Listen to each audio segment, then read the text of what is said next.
শুধু ছেলে মেয়ে তারা কোর্ট ম্যারেজের এফিডেভিট করেন, কিন্তু অনেক ক্ষেত্রে তারা রেজিস্ট্রেশন করেন না। এটা শুভঙ্করের ফাঁকির মতন একটা ফাঁকি দেওয়া, ছেলের পক্ষের সাথে একটা ফাঁকি দিয়ে থাকেন। কাবিননামাজ ছাড়া কোনো মেয়ে কোনো যৌতুকের মামলা করতে পারবে না, নারী নির্যাতন মামলা করতে পারবে না, কোনো প্রতিকার পেতে পারে না। বিবাহ একটা পারিবারিক, সামাজিক এবং ধর্মীয় বন্ধন। এই বিবাহটা দুই প্রকার হয়ে থাকে। একটা হচ্ছে যে পারিবারিকভাবে উভয় পক্ষের, ছেলে মেয়ে উভয় পক্ষের আত্মীয় স্বজনের মধ্য দিয়ে যে বিবাহ সম্পূর্ণ হয় সেটাকে পারিবারিক বিবাহ বলে।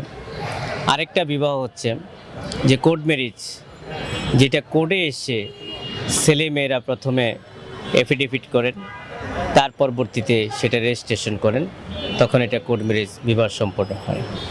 কিন্তু আমরা দেখেছি যে কোর্ট ম্যারেজের ক্ষেত্রে শুধু ছেলে মেয়ে তারা কোর্ট ম্যারেজের এফিডেভিট করেন, কিন্তু অনেক ক্ষেত্রে তারা রেজিস্ট্রেশন করেন না।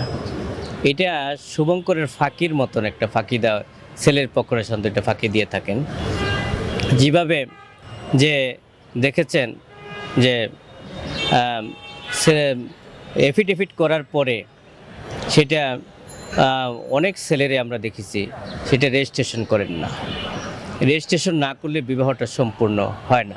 কিন্তু পরবর্তীতে যদি তাদের কোনো দাম্পত্য জীবনের কলহ সৃষ্টি হয়, দূরত্ব সৃষ্টি হয়, তখন মেয়ে পক্ষ থেকে বিশেষ করে যে তার বিরুদ্ধে, ছেলের বিরুদ্ধে যৌতুকের মামলা, নারী নির্যাতনের মামলা, সেই ধরনের মামলাগুলো সে করতে পারবে না। তার অধিকার থাকলেও সেটা করতে পারবে না। কারণ হচ্ছে সে রেজিস্ট্রেশন না করার ফলে তার কাবিননামা নেই। কাবিননামা ছাড়া কোনো মেয়ে কোনো যৌতুকের মামলা করতে পারবে না, নারী নির্যাতন মামলা করতে পারবে না, কোনো প্রতিকার পেতে পারে না। আরেকটা হচ্ছে ছেলে পক্ষ থেকেও যে প্রবলেমগুলো হবে সেটা হচ্ছে যদি সে রেজিস্ট্রেশন না করে এবং সেক্ষেত্রে কাবিননামা না থাকে, ওই ক্ষেত্রে যদি তাদের পারিবারিক দ্বন্দ্ব সৃষ্টি হয়, কলহ সৃষ্টি হয়, এবং মেয়ে পক্ষ যদি সেই ক্ষেত্রে 9-1 মামলা করতে পারেন, বিশেষ করে আপনারা দর্শনের মামলা করতে পারবেন, যেহেতু তার কাবিননামা নেই।